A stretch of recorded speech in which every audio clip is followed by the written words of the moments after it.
والصلاة والسلام على أشرف الأنبياء والمرسلين سيدنا وحبيبنا وشفيعنا ومولانا محمد سيد المرسلين وعلى آله وصحبه أجمعين. اللهم ربنا إنا نسألك علما نافعا ورزقا طيبا وعملا متقبلا برحمتك يا أرحم الراحمين. Bapak-bapak dan ibu-ibu, saudara-saudari, adik-adik semua, jamaah salat subuh di Masjid Baitur Rahman yang mudah-mudahan semuanya dalam limpahan rahmat dan karunia Allah Subhanahu wa taala. Alhamdulillah, di subuh kali ini kita kembali melanjutkan pembacaan kitab Misbahuz Zolam. Ini kitab ditulis oleh ulama Indonesia, Kiai Haji Muhammad Muhajirin Amsar, salah seorang alim Indonesia yang lama di Mekah dan pada akhirnya belajar dan mengajar di Madrasah Darul Ulum di Mekah Al-Mukarramah. Dan Madrasah Darul Ulum ini dalam sejarahnya lahir karena ada konflik antara orang Indonesia atau orang Nusantara secara umum dengan masyarakat lain sesama thalibul ilmi sebenarnya ya, di Madrasah Saulatiyah. Jadi dulu di Mekah ada dua madrasah besar, Madrasah Al-Falah dengan Madrasah Saulatiyah, dan ini dua madrasah ini sekarang di Saudi Arabia, sudah tinggal sejarahnya.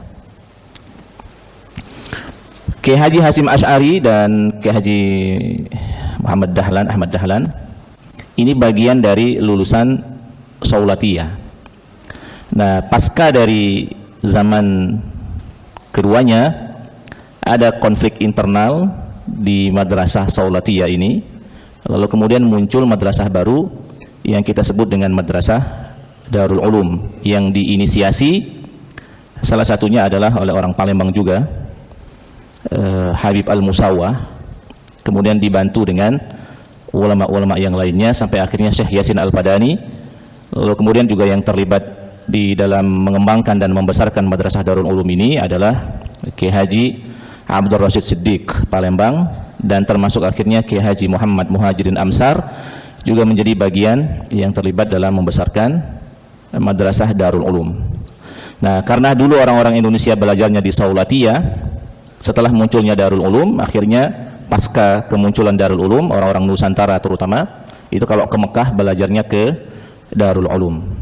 Jadi ini salah satu di antara ulama kita, alim Indonesia yang punya kontribusi dalam dunia akademik terutama, dan di antara buku yang beliau wariskan kepada kita semua adalah kitab Misbahuz Zolam.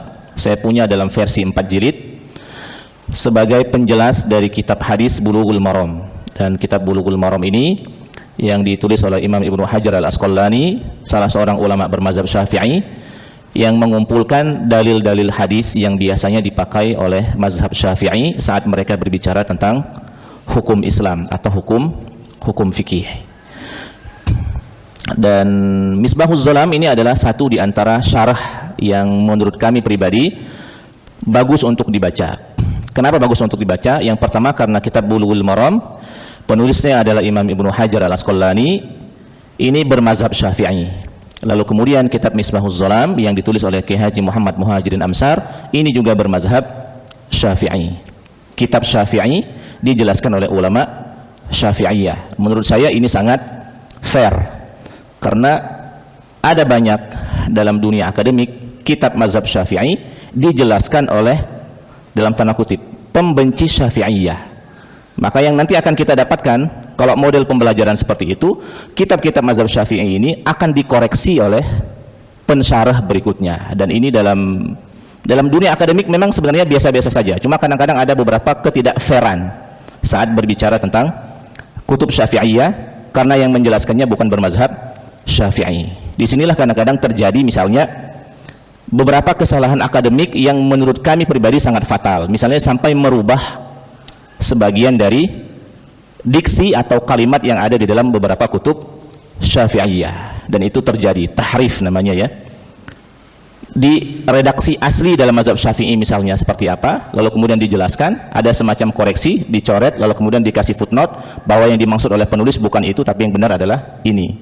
Dan ini adalah sangat subjektif, tidak berdasarkan sesuai dengan naskah asli dari beberapa kitab yang pernah terjadi, dan ini sudah mafhum ya terhadap beberapa oknum yang kadang-kadang melakukan pemalsuan, perubahan pada kitab-kitab Syafi'iyah.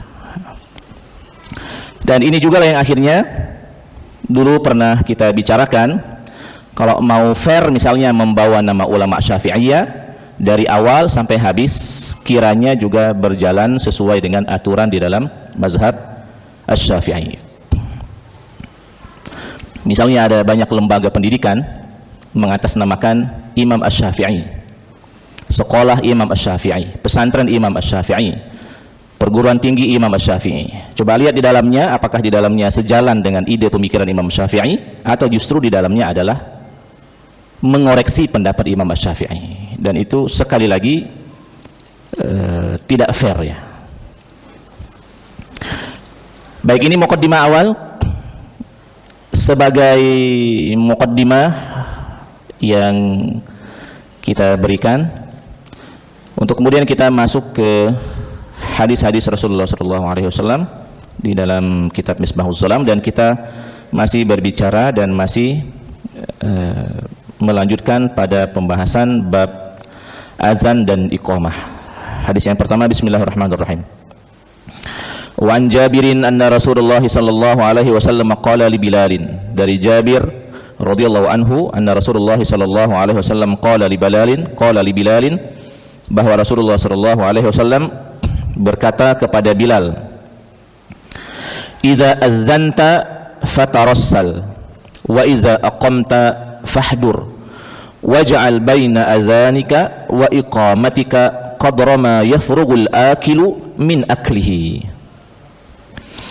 Kata Rasulullah sallallahu alaihi wasallam, wahai Bilal, idza adzanta fatarassal, jika kamu azan fatarassal, wa tarassul fil qiraati al imhalu fiha. Kata Kiai Haji Muhammad Muhajirin Amsar, yang dimaksud dengan tarassal di sini adalah al imhal. Al imhal di sini maksudnya adalah pelan, tidak cepat. Pelan, Allahu akbar, Allahu akbar, itu fatarassal, pelan. Wa huwa atau huwa tahqiqu la ajalata fiha. At-tahqiq di sini maksudnya adalah artikulasinya jelas. Hayya 'alas shalah, hayya 'alas shalah, jelas dia, per hurufnya jelas. At-tahqiq. As-salatu khairum minan naum, jelas. As-salatu khairum minan naum. Orang yang mendengarnya jelas. Kha atau alif, lam, shad, lam, itu jelas. At-tahqiq la ajalata fiha. Idza azanta fatarassal, wahai Bilal, kalau kamu berazan maka pelan-pelan dan kemudian artikulasinya harus jelas. Kosakata yang disebutkan, huruf-hurufnya juga harus jelas. Wa iza aqamta fahdur, tapi jika kamu iqamah fahdur. Fahdur ini kalau dalam baca Al-Quran al-hadar, bacaan al-hadar adalah bacaan cepat, jadi dia boleh dicepatkan. Fahdur ay fa'asri', kata Kiai Haji Muhammad Muhajirin Amsar, fa'asri', cepatkan. Waj'al baina adzanika wa iqamatika qadra ma yafrughul akilu min aklihi, dan jadikanlah, ij'al, buatlah, baina adzanika wa iqamatika, antara azanmu dengan iqamatmu, qadra ma yafrughul akilu min aklihi, durasi, space yang kira-kira kalau orang sedang makan cukup untuk dia menyelesaikan makannya. Jadi kira-kira kalau misalnya ada orang yang azan, saat orang azan itu orang itu lagi makan, maka berikanlah durasi dari azan ke qomat itu, kira-kira orang itu selesai dari makannya. 5 menit selesai nggak kira-kira? Kalau baru nyuap tidak sudah mungkin ya. Mungkin 7 menit, apalagi kalau lauknya panas Mungkin tidak sudah 5 menit. 10 menit mungkin. Kalau 10 menit mungkin. Oke, berarti 10 menit. Nah, apalagi kalau baru nak beli, lama itu. Orang azan baru nak beli makan, baru nak nyari nasi bungkus. Nah, itu yang seperti itu kelebihan kalau mau ditunggu. Jadi kita nunggunya yang lebih cepat. Baik, ini hadis yang pertama. Jadi ada 3 faidahnya. Yang pertama, azannya pelan dan azannya harus tahqiq, suaranya jelas, huruf-hurufnya jelas. Yang kedua, iqamahnya agak lebih cepat. Dan yang ketiga adalah antar azan dengan iqamah berikan space waktu. Walaupun dalam hal ini adalah azan maghrib ya, secara umum, karena ini hadisnya berlaku umum. Kalaupun seandainya di sebagian masjid tidak terbiasa melaksanakan qobliyah maghrib, walaupun sebenarnya dalam mazhab Syafi'i qobliyah maghrib ada, tapi kalau seandainya misalnya selama ini di beberapa musola di Palembang ini terbiasa tidak ada jedah antara azan dan iqamah saat maghrib, memang tetap lebih utama diberikan jedah. Tetap lebih utama diberikan jedah. Minimal menunggu orang yang sedang OTW ke masjid, gitu kan. Karena tidak semua orang datang ke masjid sebelum orang azan. Paling banyak orang datang ke masjid itu paling banyak saat azan, dan paling banyaknya lagi setelah azan. Ya, ini juga bagian dari fenomena yang ada di masyarakat kita. Mungkin termasuk kita juga yang kalau datang ke masjid setelah azan, gitu kan. Hadis yang kedua, bismillahirrahmanirrahim. Walahu an Abi Hurairah radhiyallahu anhu qala, dari Abu Hurairah radhiyallahu anhu qala berkata, la yu'azzinu illa mutawaddiun. Kata Rasulullah sallallahu alaihi wasallam, janganlah kalian atau janganlah salah seorang di antara kalian ada yang azan illa mutawaddiun, kecuali dia sudah berwudu. Kecuali dia sudah berwudu. Kata Kiai Haji Muhammad Muhajirin Amsar, istadalla fihi Syafi'iyyatu anna an-nahya huna litanzih fayakrahu lil muhdits al-adzan. Di dalam mazhab Syafi'i, hadis ini, larangan ini dimaknai bukan dengan haram tapi dengan makruh. Artinya kalau seandainya ada orang yang sedang berhadas kecil, terutama kalau dia azan, maka hukumnya makruh. Jadi azan saat dalam keadaan berhadas kecil itu makruh. Qala al-Qailubi, Al-Qailubi mengatakan, wa yakrahul azan lis-salati minal muhdits. Yang makruh itu adalah azan untuk solat bagi yang sedang berhadas kecil. Fafuhima minhu annal azana li ghairi salati ka azanil mauludi la yukrah lil muhdits wa huwa kadzalika. Maka difahami, jika azan untuk solat bagi orang yang berhadas itu makruh, maka berarti sebaliknya azan untuk difahami azan untuk di luar solat berarti tidak makruh saat dalam keadaan berhadas. Misalnya azan untuk bayi yang baru dilahirkan. Di dalam mazhab Syafi'i ada kesunahan azan mengazani bayi yang dilahirkan. Telinga sebelah kanan diazankan dan telinga sebelah kiri diiqamahkan. Berarti difahami dari hadis ini, untuk azan anak yang baru lahir tidak jadi masalah, tidak apa-apa misalnya dalam keadaan berhadas. Walaupun tetap lebih utama sebelum azan untuk yang bukan sholat tetap diutamakan dalam kondisi berwudu. Jadi ngambil wudu dulu. Kalau ada istri yang lahiran, terus suaminya menunggu di luar, kemudian lahir bayi dan bayinya mau diazankan, maka bagusnya tetap sang suami berwudu terlebih dahulu, baru kemudian dia azan. Ya, kira-kira mesti ada pembeda antara azan yang tidak berwudu dengan azan orang yang berwudu. Juga sama seperti mesti ada beda antara zikirnya orang yang sedang berwudu dengan zikirnya orang yang tidak berwudu. Sama juga lah dalam dunia thalabul ilmi akan ada beda, terutama beda di ruh ya. Akan ada beda kalau guru yang mengajar sebelumnya berwudu dengan guru yang mengajar dalam keadaan berhadas. Makanya di antara adab belajar dan mengajar, terutama adab belajar dan mengajar ulumus syar'iyyah, ilmu-ilmu syariat, disunnahkan gurunya menyampaikan ilmunya dalam keadaan berwudu. Disunnahkan walaupun pembelajarannya di kelas. Misalnya belajar tauhid, belajar akidah, belajar tafsir, belajar fikih, ini gurunya seharusnya dalam keadaan berwudu, karena akan ada beda pengaruh terutama dari sisi ruhnya, ya, ruh seorang guru. Ada yang mengatakan begini, yang penting di sekolah itu adalah adanya buku misalnya, ya. Tapi ada yang mengatakan ada yang lebih penting dari buku, yaitu guru, dan ada yang lebih penting daripada guru, yaitu ruhnya guru. Pembawaan spiritualnya guru itu lebih penting dari fisik guru itu sendiri. Ada banyak orang yang hebat yang belajar mengajar dengan buku yang biasa-biasa baik, dengan buku yang biasa-biasa saja. Para kiai-kiai dan ustadz-ustadz kita dulu di daerah-daerah, kalau kita tanya belajar buku fikihnya apa, sebagian besar yang saya temui ya di daerah-daerah, pelajaran buku fikih mereka itu dua. Satu adalah Safinatun Najah Syekh Salim Al-Hadrami, bukunya tipis, sekali pertemuan selesai sebenarnya. Tapi kenapa akhirnya pembelajar Safinatun Najah ini kok beda pembawaannya, kok bermanfaat sekali di masyarakat? Mungkin saat mereka belajar Safinatun Najah ini, mereka belajarnya dengan ruh yang berbeda. Muridnya masuk dengan berwudu, gurunya yang mengajarkan juga dengan berwudu. Terus terang ini kitab Safinatun Najah kalau dibaca sekali duduk bisa sebenarnya selesai. Nah, dibandingkan dengan misalnya sebagian dari pembelajar sekarang yang menghabiskan buku-buku yang besar tapi kebermanfaatannya di masyarakat biasa-biasa baik, atau bahkan tidak dipakai dalam tanda kutip ya, atau bahkan orang itu tidak dipakai di masyarakatnya. Mungkin ya ini salah satunya adalah pembawaan saat mereka belajar dan mengajar.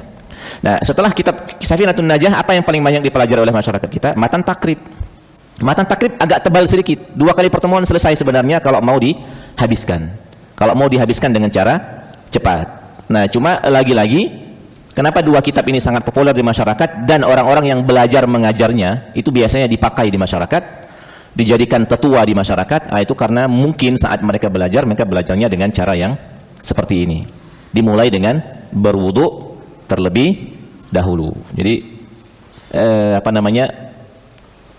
mengagungkan ilmu pengetahuan sebelum belajarnya dengan berwudu terlebih dahulu, itu akan beda secara ruh spiritualnya. Ini sudah banyak testimoninya ya dari para ulama. Termasuk Imam Al-Bukhari rahimahullah rahmatan wasi'ah, saat beliau menulis kitab Sahih Al-Bukhari, beliau tidaklah menulis satu hadis kecuali dimulai dengan berwudu terlebih dahulu dan salat sunnah 2 rakaat. Itu kenapa misalnya kitab Imam Al-Bukhari sampai sekarang masih terus ada, atau bahkan lebih kecil dari Imam Al-Bukhari, kitab hadis Arba'in An-Nawawi yang berisikan 42 hadis ya. Sampai sekarang ini kitabnya kecil, jadi hafalan wajib setiap orang. Kenapa kitab kecil ini kok bermanfaat sekali? Ruhnya yang beda. Coba sekarang misalnya hasil skripsi, tesis, disertasi orang, kemana larinya? Karena mungkin pembawaan saat nulisnya beda saat para ulama kita menulisnya ya. Kitab Matan Jurumiyah, kitab Nahwu, tipis sekali. Sampai sekarang masih terus dipelajari orang, tipis sekali. Nah, ini kalau dalam bahasa kitanya ditirakati. Jadi para ulama kita dulu kalau menulis itu ditirakati. Bagaimana buku ini jadinya bermanfaat, jadinya ikhlas, dan jadinya tahan lama. Kitab Matan Abi Suja itu umurnya sudah hampir 1000 tahun. Umurnya sudah hampir 1000 tahun. Di mana ada karya ilmiah umurnya sudah 100.000 tahun masih dipakai orang. Jangankan 10 tahun, jangankan 1000 tahun. Setahun sudah hilang, mana tulisannya? Mana tulisannya? Ada banyak jurnal yang ditulis oleh akademik sekarang. Kemana larinya? Maksudnya kebermanfaatannya di mana? Apakah hanya sebatas untuk menyelesaikan tugas dosen, tugas kuliah, setelah itu selesai? Atau ada tindak lanjut yang membuat tulisan jurnal itu akhirnya terus bermanfaat? Ya mudah-mudahan ya, siapa tahu salah satunya salahnya adalah saat menulisnya tidak menghadirkan nuansa seperti yang diisyaratkan oleh Rasulullah SAW. Jadi dalam hal ini kata Muhammad atau Kiai Haji Muhammad Muhajirin Amsar, berwudu sebelum azan untuk sholat itu hukumnya sunnah, dan bagi yang azan dalam keadaan tidak berwudu maka hukumnya makruh. Hadis yang ketiga, Bismillahirrahmanirrahim. Walahu an Ziyad ibn al-Haris radhiyallahu anhu qala Rasulullah sallallahu alaihi wasallam, Rasulullah sallallahu alaihi wasallam bersabda, wa man adzana fahuwa yuqimu. Siapa yang azan, kata Rasulullah SAW, siapa yang azan maka dialah yang iqamah. Siapa yang mengumandangkan azan maka dialah yang mengumandangkan iqamah. Fihi, kata Kiai Haji Muhammad Muhajir Amsar, dilalatun zahiratun ala man azana fahuwa yuqim. Ini secara tekstualis bisa dipahami bahwa siapa yang azan maka dia yang iqamah. Wa qad ittafaqa ahlul ilmi ala jawazi kaunil muqimi ghairil muazzin. Tetapi hadis ini walaupun secara eksplisit menyebutkan bahwa siapa yang azan dia yang iqamah, lagi-lagi ini tidak wajib. Ini kesunnahan yang kalau dikerjakan bagus. Tapi kalau seandainya yang azan berbeda dengan yang iqamah, orangnya orang lain, maka dalam hal ini boleh-boleh saja. Wattafaqu ahlul ilmi ala jawazi kaunil muqimi ghairil muazzin. Wa innamal khilafu fil awlawiyah. Yang menjadi perbedaan itu adalah prioritasnya. Tetap prioritasnya itu adalah siapa yang azan dia yang iqamah. Hadis yang keempat, wali Abi Dawud min hadisi Abdullah bin Zaidin radhiyallahu anhuma annahu qala, ana, kata Abdullah bin Zaid, saya ra'aituhu, yakni al-azan, wa ana kuntu uriduhu, qala fa'akim anta. Jadi saat awal mula disyariatkan azan itu, ini syariat azan ini diantaranya adalah lewat mimpi dari para sahabat. Banyak para sahabat yang bermimpi tentang azan dan iqamah. Ini sudah kita singgung di dalam beberapa pertemuan yang lewat. Nah, termasuk yang bermimpi itu adalah selain dari Umar bin Khattab, ada sahabat Nabi yang bernama Abdullah bin Zaid. Kata Abdullah bin Zaid, saat mendengar ada orang azan, saat Abdullah bin Zaid menceritakan bahwa dia punya mimpi ada yang mengajari lafaz-lafaz azan, ada yang mengajari lafaz-lafaz iqamah. Terus kata Rasulullah SAW ngomong dengan Abdullah bin Zaid, kau ajarkan kalimat-kalimat ini kepada Bilal, minta Bilal untuk azan. Nah, kata Abdullah bin Zaid, sebenarnya saat saya mengajarkan lafaz ini ke Bilal, saya itu kepinginnya saya yang melafazkannya, saya yang azannya. Tapi Rasulullah SAW malah memerintahkan Bilal untuk azan. Akhirnya yang terjadi adalah Bilal yang azan. Wa ana kuntu uriduhu, sebenarnya saya yang kepingin. Nah, qala, lalu kemudian kata Rasulullah SAW, fa'akim anta, Bilalnya yang azan, kamunya yang iqamah saja. Jadi ini hadis yang kedua ini pengikat hadis yang pertama, bahwa memang dalam kaidah standarnya yang azan dialah yang iqamah, tapi dalam praktiknya ada sahabat yang azannya Bilal, iqamahnya orang lain. Mungkin ini salah satu alasannya karena kondisionalnya karena Abdullah bin Zaid ini termasuk yang kepingin berazan, tapi karena ada yang dianggap lebih utama untuk azan, akhirnya Rasul minta Bilal yang azan. Nah, iqamahnya baru Abdullah bin Zaid. Ini bel jam 6 apa bel syuruk? Bel jam 6 ini ya. Dikit lagi. Baik, itu yang hadis yang keempat. Hadis yang kelima, bismillahirrahmanirrahim. Terakhir lah ini insyaallah. Atau jangan? Belum. Kita cepatkanlah, kita habiskan bab azan supaya pekan selanjutnya 2 pekan lagi kita pindah bab. Hadis berikutnya. Wa an Abi Hurairah radhiyallahu anhu qala qala Rasulullah sallallahu alaihi wasallam. Dari Abu Hurairah radhiyallahu anhu berkata Rasulullah sallallahu alaihi wasallam bersabda, al muadzinu amlaku bil azani wal imamu amlaku bil iqamah. Al muazzin, orang yang azan, muazzin amlak bil azan. Orang yang azan itu dia punya kuasa dalam azannya. Maksudnya kapan dia mau azan dia punya kuasa. Terutama orang yang sudah ditunjuk sebagai muazzin. Karena orang yang sudah ditunjuk sebagai muazzin, dia punya prioritas. Tugasnya adalah memonitori waktu.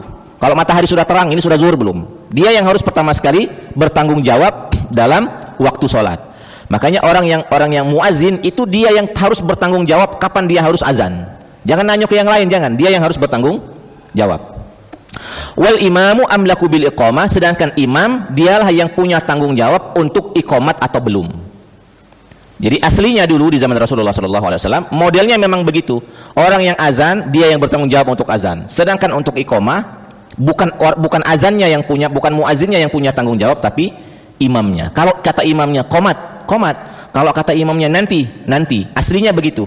Dan begitu yang dipraktekkan oleh Rasulullah SAW sepanjang beliau ada, terutama di Masjid Nabawi. Di Masjid Nabawi Rasulullah SAW menerapkan pola seperti ini.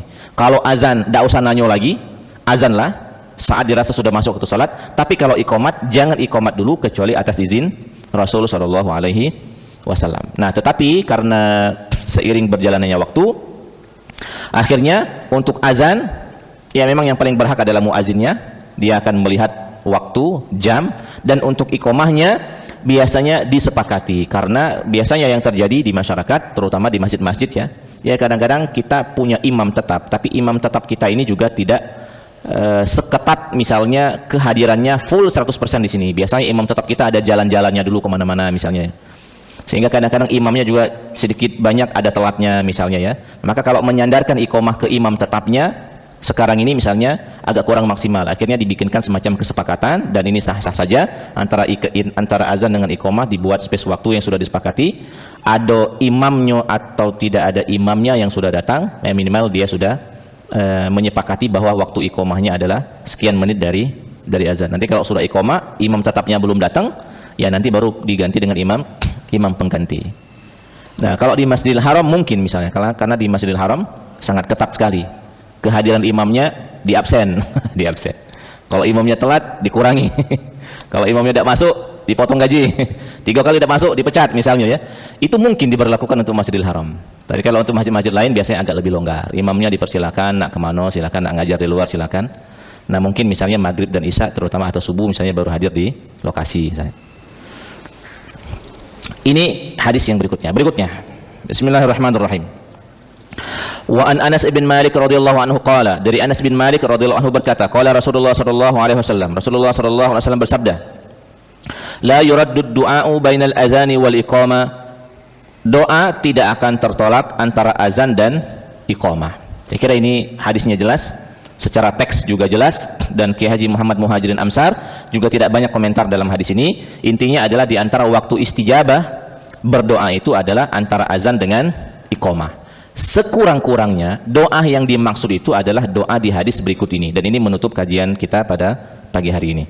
Wa an Jabir radhiyallahu anhu qala, dari Jabir radhiyallahu anhu qala berkata, qala Rasulullah sallallahu alaihi wasallam, Rasulullah sallallahu alaihi wasallam bersabda, man qala hina yasma'un nida, siapa yang berkata, siapa yang berdoa setelah mereka mendengar azan sebelum orang iqamah, Allahumma rabb hadhihi ad-da'wati at-tamma was-salati al-qa'imah ati Muhammadanil wasilata wal fadila wa ba'ashu maqaman mahmudan alladhi wa'adtah halat lahu syafa'ati yaumal qiyamah.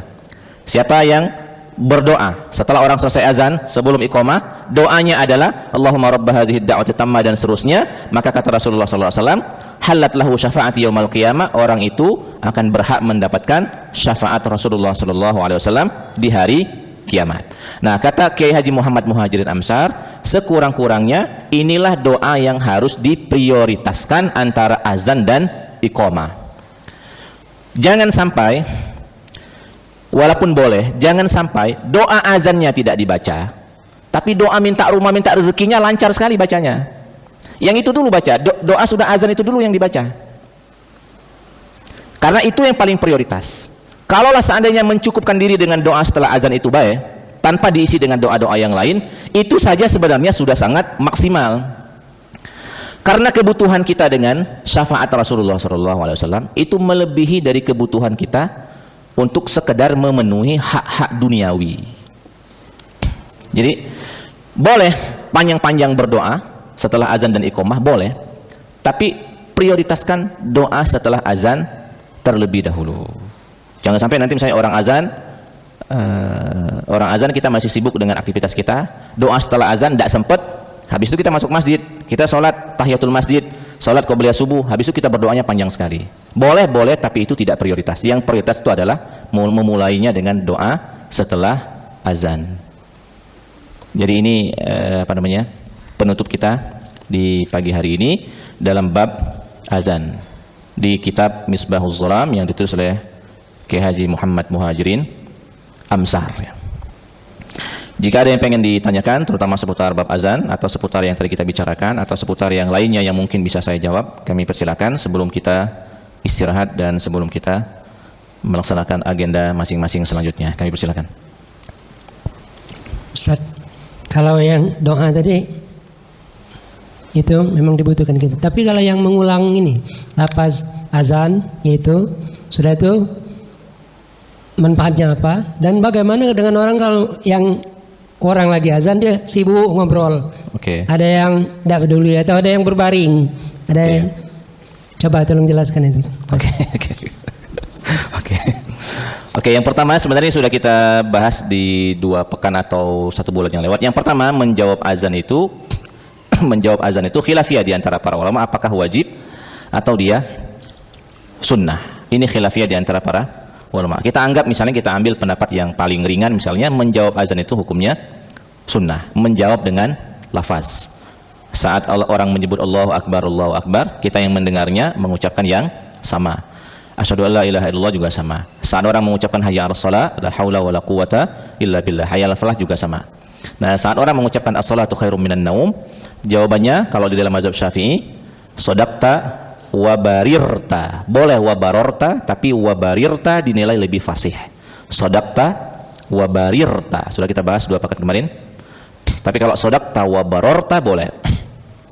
Kemudian kalau orang mengucapkan la ilaha illallah, kita juga mengucapkan la ilaha illallah. Adapun tambahan Muhammadur Rasulullah sallallahu alaihi wasallam itu bagus-bagus saja karena menggabungkan antara la ilaha illallah dengan Muhammadur Rasulullah sallallahu alaihi wasallam. Ini adalah satu kesatuan yang sebenarnya memang tidak bisa dipisahkan. Jadi kalau syahadat kita cuma asyhadu an la ilaha illallah dianggap kurang, harus butuh wa asyhadu anna Muhammadar Rasulullah. Nah, kemudian setelah itu berdoa. Nah, apa fadilahnya? Di antara fadilahnya adalah siapa yang menjawab azan dari awal sampai habis, kemudian dia ditutup dengan doa. Apa kemarin fadilahnya? Ada yang masih ingat tidak? Dibukakan oleh Allah Subhanahu wa taala pintu-pintu surga untuknya gitu. Ini di antara fadilahnya. Maka berikutnya kalau ada orang yang lagi azan terus kemudian orang masih sibuk dengan obrolan, hukumnya gimana? Hukumnya minimal tidak berdosa, tapi sekurang-kurangnya tidak bagus untuk dirinya, terutama ya, tidak bagus untuk dirinya. Ada sebagian dari ulama yang mengkhawatirkan, begini, jika ada orang azan dan kita tidak peduli dengan azannya, nanti dikhawatirkan telinga kita ini sulit menerima kebenaran. Ya, kalau suara azan tidak didulikan, suara siapa lagi yang harus didulikan, diperhatikan. Nah, itu, dan bagi siapa yang misalnya pengen menjadikan dirinya lebih bagus lagi, memang seharusnya sejak azan diperdengarkan sampai akhirnya sholat didirikan, ini sudah harus tenang ya, sudah harus tenang. Kalaupun seandainya ada obrolannya sudah harus mulai agak dikurangkan. Kalaupun seandainya berbicaranya suaranya misalnya agak lantang, sudah harus diturunkan. Sampai akhirnya dia berwudu, setelah berwudu sudah harus lebih tenang lagi. Bahkan sudah harus dikurangi ngobrolnya dari wudu ke kita melaksanakan sholat. Dengan demikian kata sebagian ulama, terutama ini saya dengar langsung dari Habib Umar ya. Kata Habib Umar, kalau misalnya kita sudah wudu, dikurangilah ngomongnya, atau bahkan nggak usah ngomong lagi, sibukkan diri dengan zikir, baru kemudian masuk ke sholat. Karena itu bagian dari muqaddimah penting yang membuat khusyuk dalam sholat. Di antara khusyuk dalam sholat itu harus dimulai dari setelah berwudu. Kalau setelah berwudu kita bagus pembawaannya, sampai akhirnya sholat dilaksanakan, itu mudah-mudahan kekhusyukannya dapat. Tapi kalau menjelang takbiratul ihram baru selesai dari kerjaan-kerjaan, biasanya akan beda kekhusyukannya saat memulai ibadah salat. Kira-kira itu Pak jawabannya. Boleh yang lain, ini ada mikrofon satu di sini. Di belakang dulu nggak apa-apa? Di belakang.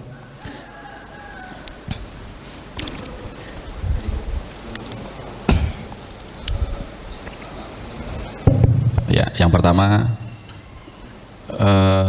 ada nggak riwayatnya Ustaz? Karena ada yang mengatakan bahwasanya Bilal itu kalau azan dengan irama Hijaz dan Rasulullah ketika imam dengan irama Jiharkah. Itu yang pertama. Yang kedua, seumur hidup saya ini belum pernah terdengar lapas azan itu terkait lapas asyhadu anna Muhammad Rasulullah terus ada sayyidinanya. Tapi dalam salawat sering ditambah sayyidina, bahkan dalam salat juga. Karena dalam hadis kan itu nggak pakai sayyidina ketika salawat, tapi dalam salat ditambah sayyidina. Ketika azan nggak ada sayyidinanya. Apa memang ada larangannya yang kuat? Apa bagaimana? Wallahu a'lam. Mohon pencerahannya. Makasih. Yang pertama terkait dengan nada-nada. Karena nada-nada ini perpindahannya adalah perpindahan lisan ya. Ini adalah tradisi lisan. Maka kalau dia tradisi lisan, sulit bagi kita untuk memastikan bagaimana corak nada yang dulu pernah dikeluarkan dari mulut Rasulullah SAW, juga yang dulu misalnya disuarakan oleh Bilal bin Rabah. Kalaulah seandainya misalnya ya, ada misalnya isyarat-isyarat, ada misalnya perkataan-perkataan ulama misalnya ya. Saya juga belum bisa memastikan. Kata Ustaz Abdul Somad UAS, di Brunei itu ada satu buku yang menyebutkan bahwa irama bacaan Rasulullah SAW itu lebih dekat ke jiharka. Yang pertama, omongan dari Ustadz UAS ini saya yakin ada di Brunei. Tinggal nanti dicek saja nanti di Brunei itu bukunya yang mana. Itu yang pertama. Yang kedua, kalaupun seandainya memang ada bukunya, saya masih dalam taraf meyakini ini dalam ranah dugaan. Dalam ranah dugaan. Nah, sekarang dugaan jiharka, apakah jiharka versi sekarang dengan jiharka versi dulu sama? Itu juga kabur. Karena jiharka sekarang ini tidak bisa kita pastikan apakah jiharka sekarang ini adalah jiharka yang dulu. Karena sudah 1400 tahun lebih ini, jangankan 1400 tahun, dalam kurun waktu dari 1966, 1964 ya. Mulai dari MTQ pertama kali masuk di Indonesia itu sekitar 1960-an. Dari 1960 ke sekarang saja, itu irama-irama itu sudah mengalami pergeseran yang luar biasa. Irama Nahawan, Jiharka, Sika, Soba, Bayati, dan seterusnya, ini mengalami perubahan yang signifikan. Aransemen dari para pecinta lagu ini, perubahannya luar biasa. Nah, bisa jadi ini dugaan, bisa jadi irama-irama yang dibawakan oleh Imam Masjidil Haram, bisa jadi ini yang agak terjaga, dari sisi aransemennya bisa jadi ya. Maka kalau antum mendengarkan misalnya Syekh Bandar Balila, ini termasuk dari qari di Masjidil Haram, qari yang juga menguasai lagu-lagu. Coba nanti search di internet misalnya irama jiharka spasi Syekh Bandar Balila, nanti akan keluar irama jiharkanya. Irama Hijaz Syekh Bandar Balila akan keluar. Kalau yang imam-imam yang lain, bagi saya pribadi ya, tidak sepakar Syekh Bandar Balila dalam nagomnya. Kalau misalnya Syekh Sudes itu iramanya satu, Syekh Sudes iramanya cak itulah. Tapi kalau Syekh Bandar Balila, beliau bisa memposisikan. Kalau lagi misalnya sholat di Masjidil Haram, kalau yang imamnya Syekh Bandar Balila, saya senang sekali. Kadang-kadang kalau beliau imamnya maghribnya lain, isya-nya lain, subuhnya lain, nadanya lain. Nah, mungkin saja dari irama-irama Syekh Bandar Balila ini bisa kita misalnya menduga-duga jangan-jangan mungkin ini pakem-pakem yang tidak berubah dari dulu. Jadi saya dalam taraf nada-nada dan lagu-lagu ini, saya pribadi juga meragukan dalam arti untuk memastikan bahwa kalau ijazah, kalau nada azannya Bilal nada Hijaz, kalau nada tilawahnya Rasul adalah nada jiharka. Kalau memastikan saya tidak sepakat.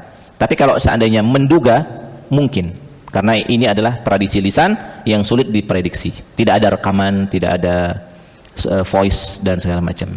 Itu yang pertama. Yang kedua, lafaz syahadat asyhadu an la ilaha illallah, asyhadu anna Muhammadar Rasulullah, dalam lafaz azan memang begitu adanya. Memang begitu adanya.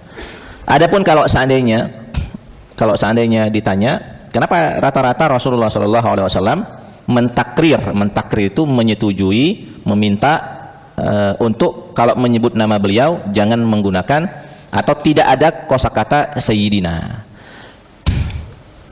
Saya memahaminya secara pribadi begini. Pertama, Rasulullah SAW itu tidak senang orang terlalu membesar-besarkan. Baru-baru ini kan ada guru besar, rektor UII ya, bikin surat resmi.